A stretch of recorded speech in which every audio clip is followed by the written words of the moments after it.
right, we're back here at Gourmet Mama, guys. Hi. How was that steak and eggs, folks? Oh my gosh. Everybody's loving the steak Everyone's and eggs. hooked on carnivore. And the pork was delicious. And the pork, which we will be doing in this segment as well. And we have Ed with us today. Hi. Hi, everybody. Hi. And he made this amazing gluten-free artisan pizza. And he was going to make the dough, but George told him not to. So it's George's fault that we don't have a full pizza demonstration. But we wanted to show you what he's got here. And Ed, tell me a little bit about where the gluten-free came from, because... Well, my wife and my son have celiac disease, which they're intolerant to gluten. They can't eat it. They will literally get sick. So that's been 15 years since they had it. And when they were first diagnosed, you couldn't get good gluten-free ingredients, and there weren't restaurants or anything. So we had to, over the years, just figure it out. And this is the most recent addition to something that we've discovered maybe in the last year. We found a recipe that we love it, and we just do it all the time. That's awesome. So how often do you think you make homemade pizza? Maybe once or twice a month. And it's not just pizza. We'll create like a stromboli. We made panzerottis. Can you make pasta too? Yes. Yeah. Really? Yeah. That's awesome. Okay. We have a pasta maker at home. Okay. Raviolis and pasta. And what's the basis of your dough? Is it have rice flour in it? Does it have... So we use the off-the-shelf mixes, the gluten-free mixes that you can get at Wegmans or any of the stores. What's your favorite prepackaged? So the one that we use is I forget the name of it.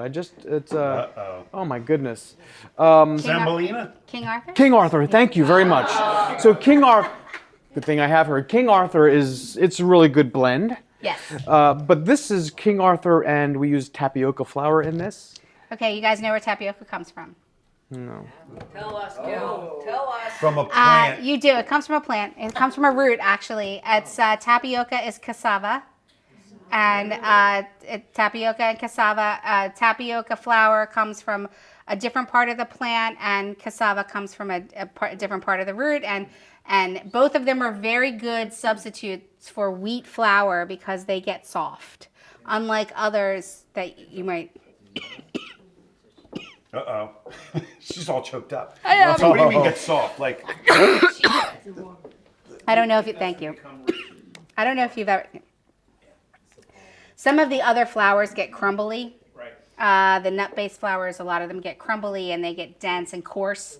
And so it gets hard. Your dough gets hard. But this allows it to continue to stay soft because it actually has a lot of carbohydrates Is in your it. dough gluten-free? Mm-mm. No. Oh, it's not. No. When I'm making it, if you scoop half a cup of the blend from the regular flour and you put the tapioca, it's like spongy and it's soft. It's very fine. It's like you can just feel and see the difference. It's starch. Yeah. Yeah. It has a nice starch count on it. And one of the reasons people did much better on tapioca than they did on gluten, I'm literally gonna get killed when I walk out of here today, is because of the way. You. Thank you, because they're coming for me today. They treat wheat with glyphosate. Yes. A significant amount of glyphosate.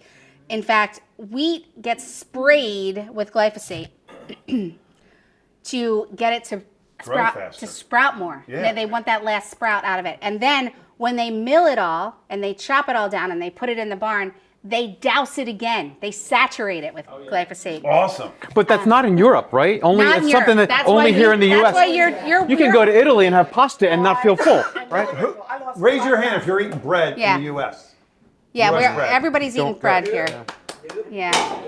But it's really, so that's why it really wasn't about the carbohydrates and it wasn't about that stuff, believe it or not, and it wasn't about the gluten. It was about what they were doing with the gluten, and that's what was causing celiac in everybody, because if you have too much glyphosate in your system and your system can't take it, it will shut it down and will give you an allergy, and that's your body's immune response. That's what it does.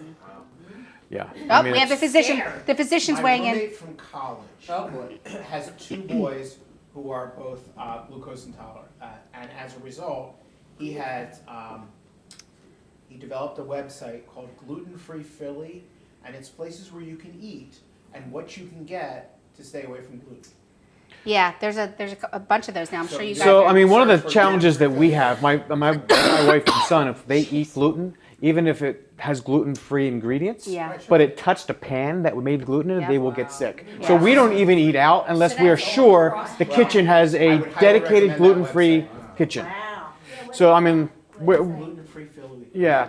So we basically cook everything at Yeah, home. you have to because And- there's no way to really know. Could Yeah. they do a carnivore? They could do a carnivore. They could. So Oh, I mean, yeah. most foods are gluten free. Yeah. If you're eating like steak and chicken and sweet potatoes, that's all Right. that rice. It's all naturally Right. Meat gluten and free. potatoes are gluten free. The things that are challenge are if you like your pasta, if you like your breads. Right. Those were hard. Yeah. And over the years, we've discovered some recipes and some brands that we like, and this recipe is one of them.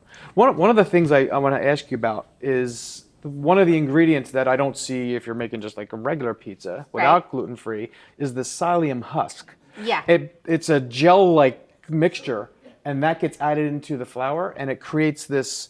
That's what makes like a normally like crumbly gluten-free pizza, and it tastes like what you would have at the pizza So parlor. psyllium husk is one of Who those. tried the gluten free? That was delicious. Psyllium husk is 100% fiber, which is what adds the body, the robustness to the pizza crust, and also is really good for your gut health because it's a ton of fiber. In fact, psyllium husk is Metamucil. Metamucil Oh. is 100% psyllium husk. Oh, okay. So that's that. When they're telling you to add fiber to your diet, they're giving you psyllium husk. And there's a couple different forms. You can get whole husk, which has a very different chemical presentation than just powdered husk. And so you can play around with them a little bit. Usually the powdered stuff needs an activating agent like apple cider vinegar or something. To Apple help- cider vinegar is part of this recipe. Yeah, it'll help it bloom. And then so that's part of the powder. And then if you have a whole husk, it's completely different. Did you ever have bread cured purple on you using psyllium husk? No. Okay, that's good. I have. I've had plenty of it.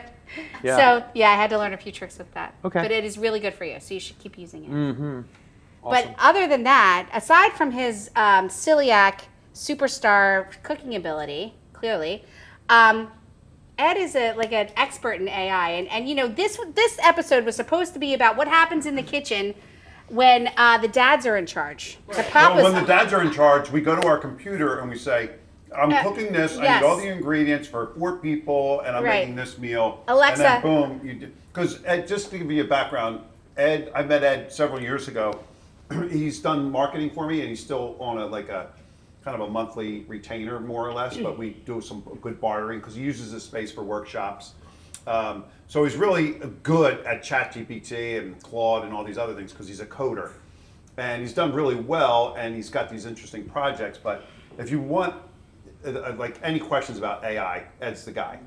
And he did a workshop here a few months ago, and very well attended, and it really just gave you a real good high level view of where AI is, where it's going, because it's here to stay, and we all need to use it in some way, shape, or form.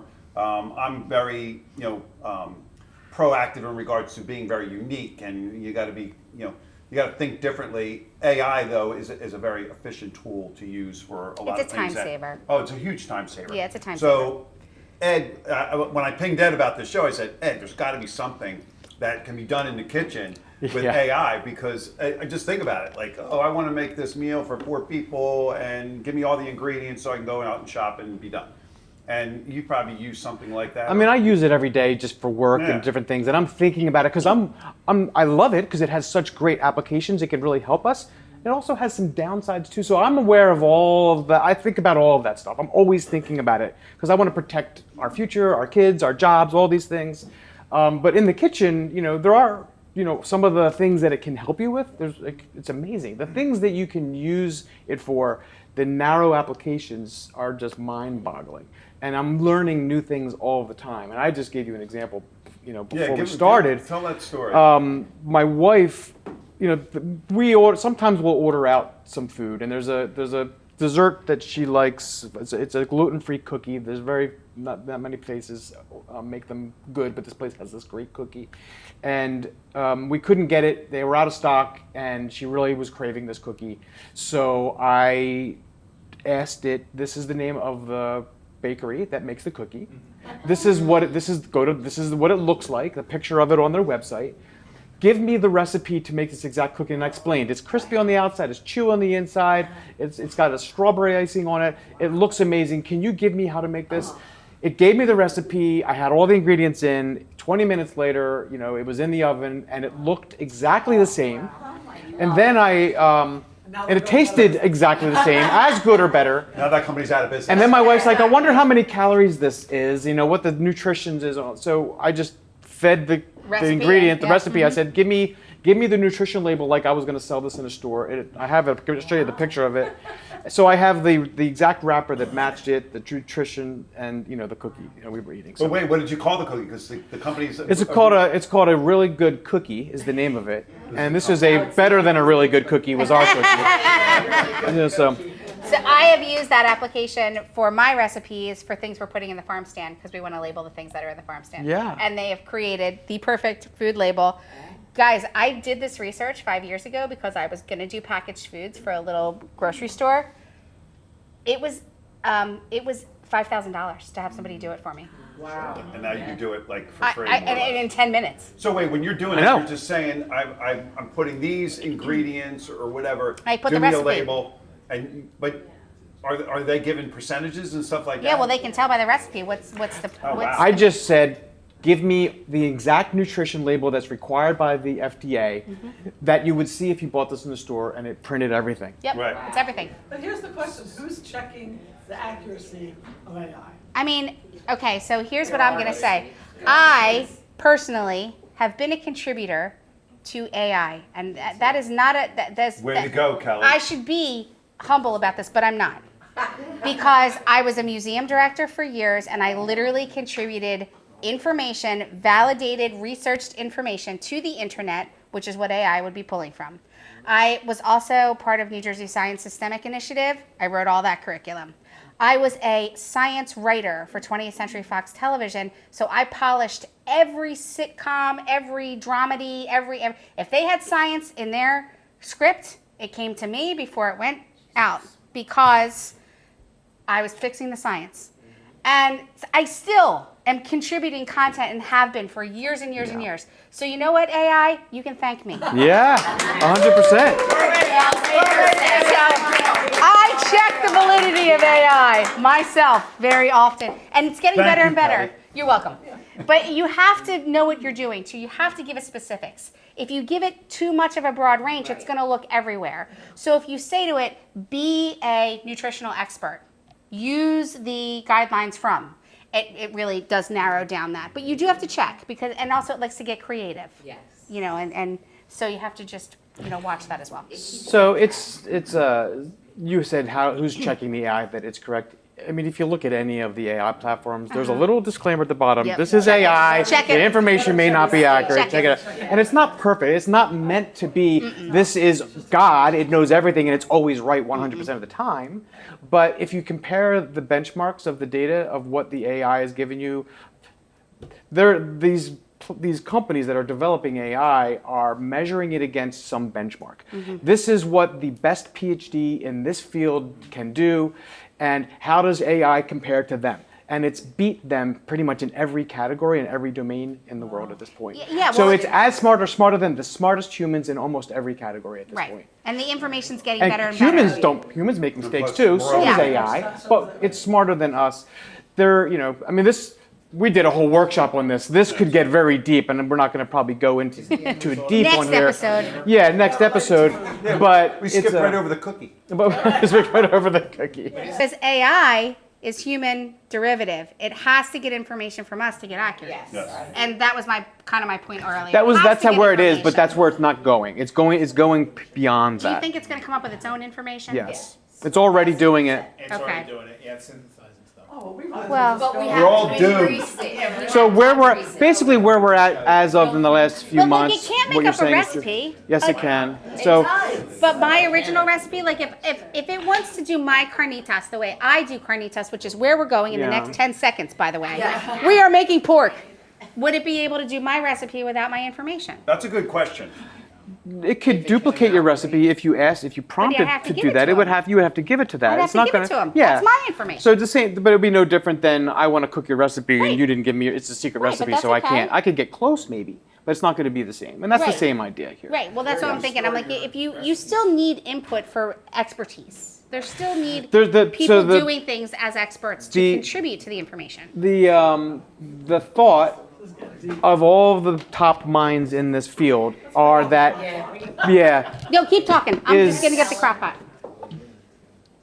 AI will create new physics, it will create Yeah. new math, it will create new art, but people are going to continually, they're going to be continually craving new the human music. connection. Like places like the SoundPlex are going to become like so desired because people are going to Crave contact. Yes. Yes. So, but I do that's- believe that it will get to the point. This is my opinion. There's people on both sides of this Yeah. opinion that it can't ever do that. I do believe that it will be able to do that. And as we know, and this is actually something that's been proven, as technology rises, people crave more human connection. Yeah. So artisan crafts, artisan music, people are coming back and they're reading books. They're doing all kinds of things Listening that. parties. Yeah, they're doing snail mail. They want to write Plex letters Collective. and yes. Yeah. So I have the one utensil that has been stocked in our kitchen tonight, which is basically a steak knife, but it's all we got to deal with this pork rinse. Yay! And it's clean and ready to go. In our kitchen that doesn't have water or actual heat. No, just kidding. Or even an oven. This is the magic of Hollywood. I used water or you And I don't. said water's here, water's here. Water's here. And that beautiful stove back there. Okay, so this is what I'm going to tell you. I use a picnic pork shoulder. It has the bone in it. It is a relatively inexpensive cut of meat. It's about $1.25 a pound. So Wow. this whole thing was $19, and you can feed. I fed all of you with one of these tonight. So I'm going to make sort of a neutral. Oh my God, I think you got to cut more of it. George, you are killing me with this, and I don't even have a trash can. I'm great in the kitchen. George is the producer of this show, by the way. You should see our quick kitchen at home. Oh You Lord. better wash your hands. I am going to wash my hands. You don't even know. So this is important. George, put Here, that let in me the have sink. that. Put that in the sink. And I need a paper towel. Oh, let me get that. Sorry, guys. I did wash my hands. But, all right, thanks, Ed. AI can't do this for you, can it? No. Absolutely not. Nope. So there is this cut of the meat has the shoulder. It's the shoulder of the pig, and I know. Sorry guys, splashdown. Whew, there you go. There's a Colette's down for the count. Sorry. I got chaos. You know we like to get into things here. It's very interactive at Gourmet Mama. There's a fat cap on the pig shoulder, okay? You want to keep that on top. Why do we want to keep that on top? This is why my pork is better than other people's pork, and I'm going to tell you. It's this going to is the melt big down. secret. This is the It's big going to melt secret. down into the pork. Gravity is your friend. This is exactly. This is the only thing that goes into this. Ready? We're going to do some salt. Be generous. It's a big piece of meat, and you want to keep it tender. Yes. Oh, yeah. Okay. There's 9 pounds. This is 9 pounds of meat. Salt is good for you. It is very good for you. Listen, and Mineral salt. But it Yes, also and I helps use- the fat to be released. correct. into the meat. It will start to tenderize the meat, and it will also emulsify the fat. So as the fat melts, it breaks down into smaller pieces. The salt helps with that. So then we're also going to put pepper. We have a physician in the audience tonight, former physician. Okay. Now what do? It's Gourmet Mama. So we know Onion powder. onion powder, garlic powder. Okay, don't be stingy. Well, plenty of garlic powder. Quiet on the set. They're all. It's. You know what? I love this because I know you guys are all talking about how you make your own food, right? I can hear people go, "I do this, I don't do that. I do this, I don't do that," and I love that. So this is Wait, what's that? this is cumin. Okay. So this Cumin. cumin is what's going to take it into Mexican barbecue. It could be anything. It's a very good neutral flavor. People don't realize how neutral of a flavor this is, but it's a very distinct flavor, and that's it. And then we're going to add a little water. To get those guys in there, and it'll help braise it. And then, now this, I had a crock pot that had like a locking lid. Yeah. Okay, this one doesn't lock. And so the first time I made pork in this, I was like, what is going on with this? it just didn't get tender. It dried out a little bit. I could tell I was losing too much water. And so you can pressure cooker it, or I cover it with tin foil. Now, all the way around. I want you to know that my dog was bananas all night because she could smell it cooking. All night. So we're Why gonna. don't you just get another crock pot with a lid? Well, because I was a little obsessed because I wanted to have these Drew Barrymore beautiful Like, appliances. what does she know about cooking? Well, what this is? she's a Drew- mother. this is Yes, Drew this is Barrymore? Drew Barrymore's. She has a whole line. I have everything she I makes, do too. and I love them. And did you get them after you saw them at my house? Yes. Yes. No, I got Oh, you had them before that? Okay, I'm like, wait a minute. Love going. Because you were the one. You were like, "What's this? What's this?" Anyway, her stuff's really nice, and I like the way it looks in my new kitchen. So I like it. then the lid goes on. Now, Ah, here's the important thing. Do not touch this. You leave it alone. You don't look at it. You don't talk to it. How many days? Minimum 12 hours. 15. Minimum 15 hours. Do not Can't touch it. look at it for Do 15 not hours? touch it. Leave it alone. Yes. On low or high? I cook it on high. Now, I cook it on high sometimes for 36 hours. Whoa. Now, just let it cook because there's water in here. It's not coming out. You're not going to dry it out. You're not going to burn it. And the only time, actually, I'm sorry, I took the lid off after 14 hours. I shredded everything. I made sure that the fat cap was down into the meat. I put just the lid. I took the aluminum foil off. I put the lid back on, and I let it cook for that last hour, and then I shredded it for you guys. You guys are that's exactly what you had. Leave the bone in? I always leave the bone in. Okay. Oh yeah, and then I take the bone out when I shred it, and I give it to my dog. Oh, you don't leave it in after you shred it? Nope, I You take keep it out. cooking it. Actually, I do keep cooking in it. I took it out when I took you it out take to it, come here. right. Yes. Okay. Thank When you. you I cook just it wanna make longer sure. for 36 hours, does it get tender? Does it fall apart Yes. easier? Like, what is the benefit of going the longer? Yeah, it makes the dog happy. The fat cap completely disappears after 36, which means it's all back in the meat. And it is so delicious. And if you want to get now, this is a great thing for dads. How Dads, long did you cook the one that you have out? that was 15 hours. Okay. But I cook for the farmers markets. I cook them for 36. It doesn't dry out or anything like Does that? not dry out. You have to keep it sealed, Because you lock the lid. even on high. Keep all that moisture in. How There's do you get all nowhere. this? There's no way to dry it out. And the reason it's so good is because that fat's going back into the meat, and that really makes a difference. And then it What does the aluminum foil do? For keeps no water gets out. So I gotta see, put- like my old one used to glock, but now I do that. And you could, if you don't have a crock pot, you could do this in your oven. Get your roasting pan, put the tin foil over top, put the lid back on, put that in the oven 325, and just let it cook. 325 for 36 hours? You could do 36 hours, yes. Yeah, I used to do it with. You've all had my corned beef. Same deal, guys. Yeah, the corn beef. Oh, I is love awesome. corned beef. Same Yeah. deal. It's all about that extra cooking. It gets the meat, the fat to come back. You could pressure cook it. I don't actually have a pressure cooker, so you'll have to. One is, what is it called? The Instapot. Well, you try it, and then you get back to us, Okay. or otherwise Ed's going to check AI. I think I'll check it right now. Do it, and then tell me. Wait a minute, what's the question? Oh, he's He's going to ask ChatGPT how long it has to cook in the Instapot. In Say, an Instapot? What's an Instapot? You don't even need it. The Instapot. It's probably a pressure cooker. It's a pressure cooker. option doesn't work as well No. as that. Pork? okay. Do you want to hear? Do you want to hear or not? Let's hear who are we consulting? I'm gonna Chat? talk to Jess. They're gonna hear it. All right, stand by. Oh, mic up the phone. So I need to know what I'm asking. So All right, I'll tell you. are you ask it? All right, ready? It thinks you're me though. Hold on. Do you have any? Please be Gourmet Mama's assistant. She says that you should cook your pork shoulder for 36 hours on high in a crock pot. If I decided to use the same method but use an Instapot, how long should I cook it for? Gourmet Mama may have her slow cook magic, but an Instant Pot is a different beast. For a pork shoulder that would normally take that long in a crock pot, pressure cooking will cut it down drastically.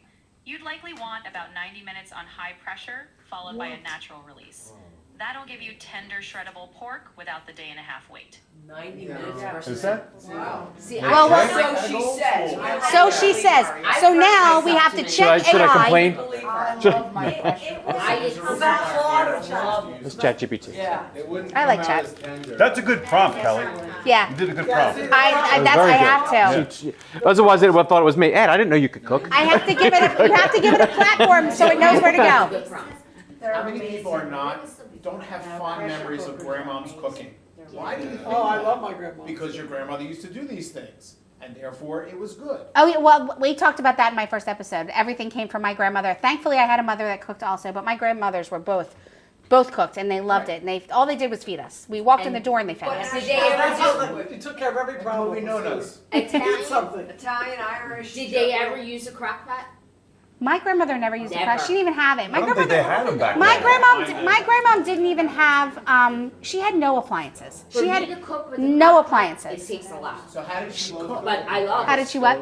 How did she cook if she had no appliances? No, I mean like no extra appliances. She had a stove like this, Yes. which was why this kind of inspired my kitchen. Yes. My grandparents had a stove like this until the 80s when someone bought them a new stove. And this was actually from an Italian grandmom in Gloucester City. Love it.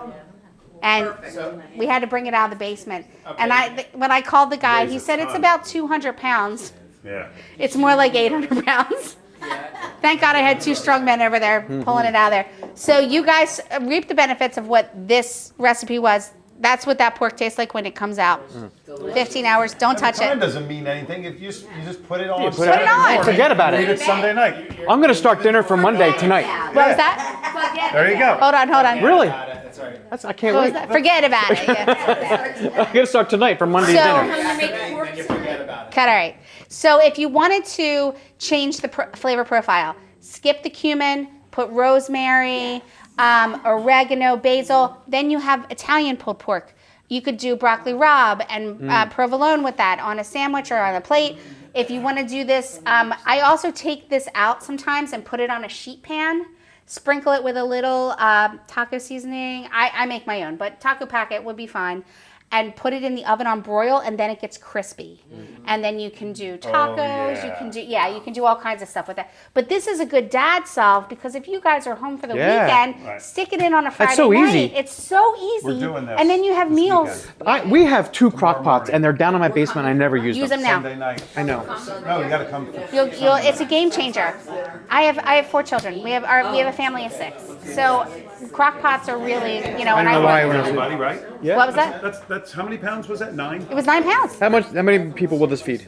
Well, I fed 15 tonight. I know. Oh, so that's the same thing you. Same cooked? exact size. Yeah. Actually, this one was a little smaller. That one was 9.5, and I think this is 8.7. Dinner for 2 or 3 days. Oh, leftovers. absolutely. Quesadillas. You can do it with breakfast. You can make Yeah, it with your do that eggs. with eggs. Yep. Oh, this with absolutely. That's eggs. way cheaper Yeah. than. Yeah. Oh, That yeah. would be Steak. great. Yeah. As an alternative, just a different. Yeah. I like to modify proteins, right? So if you eat a lot of steak, I try to feed my kids a different protein every night. So one night we'll have red meat, and the next night we'll have poultry, and the next night we'll have pork, and the next night we'll have seafood. And I think it's important to do that for their nutritional profile, right? Yeah. I don't want them to. I never wanted kids that were just chicken fingers and French fries kids. No. I just wanted, a lot. Variety. What's the? Can you buy something smaller than 9 pounds? Oh yeah, they have 2 pound, 3 pounds. Oh, okay. Yeah, you can get a smaller one. Yeah, they got Actually, pretty big. The shoulder's big because it's the shoulder of the pig. So pigs are 900 pounds. They're pretty big. Yeah. We do want to give a shout out to our celeb. We have a celebrity guest in the We have a audience celebrity tonight. guest today, We have Audrey Wiggins. From On the Yay. Town Food Tours. And so nobody knows more about food than Audrey. I met Audrey at a lives in South networking Jersey. event, and she actually took us on a whirlwind tour of Bordentown, New Jersey. I love it And we there. had a great time. We went with 4 couples. There was 5 couples there. And then we did an afternoon gig in Mount Holly.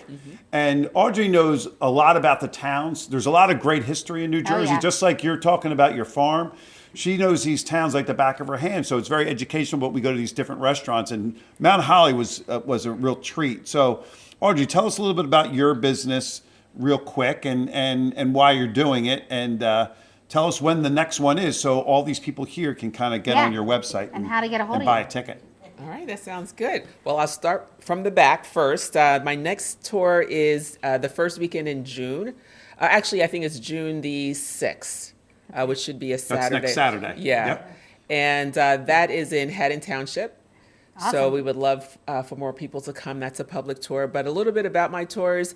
If you've never been on a walking food tour, for 3 hours you get to sample sweet and savory food along a walking route guided by me, the tour guide, and the owner. We go to 3 full-service restaurants. We do a little shopping. We do some town history as well, so you get to learn a little bit about the town that may even be in your backyard.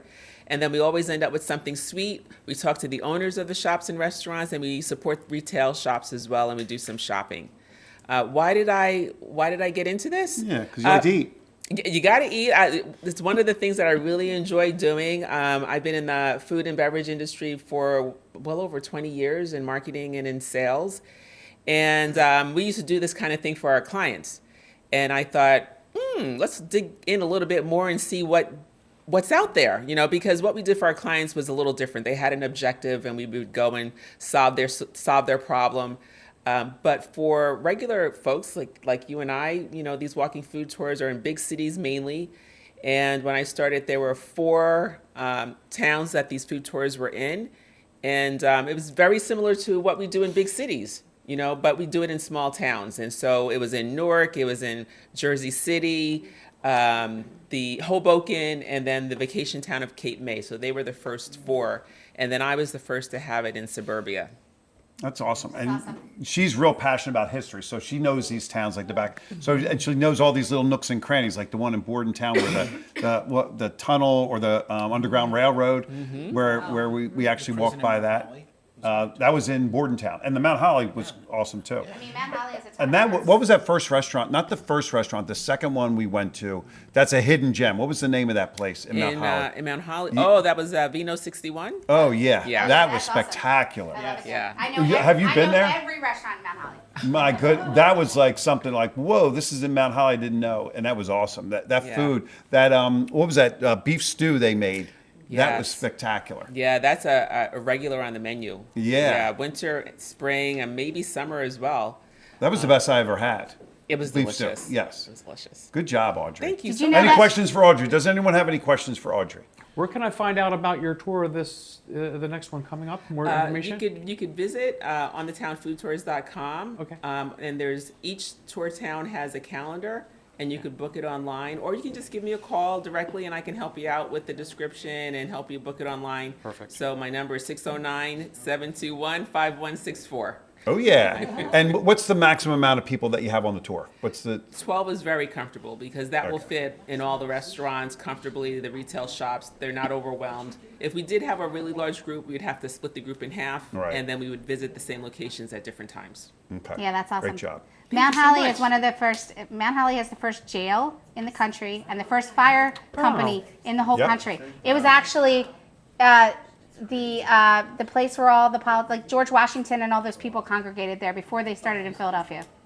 Very interesting. Wow, Kelly should be one of those tour guide You're assistants. hired. Museum director, 17 years. I was a museum Kelly, director. have you gone on one of her food tours yet? I have not. I'm dying gotta to go do on this. one. I It's had no really good. idea this We're was a gonna thing. chat. I'm so excited. Yeah, definitely go. I've gone on 2 of them, and Okay, they were I'll go with you, spectacular. Lisa. Great job. Thank we're you very going. much, George. I appreciate You're you. welcome. Great. We love that. Anyone else have a question or a business they want to shout out? Bob Caluzzi, my musician, he just finished an album today. That's or this right, week, Bob. And he did a photo shoot with Colette, the photographer. Great Profile. job. It's going to start distributing music. You know what, George? We started having musical talent on the first episode. We should really try and do that again. That would be Do a fun. little cut. Well, Somebody Julie plays showed the up music. earlier. She could have played the She piano. could have. Julie did the during piano the a couple introduction, times. which would have been great.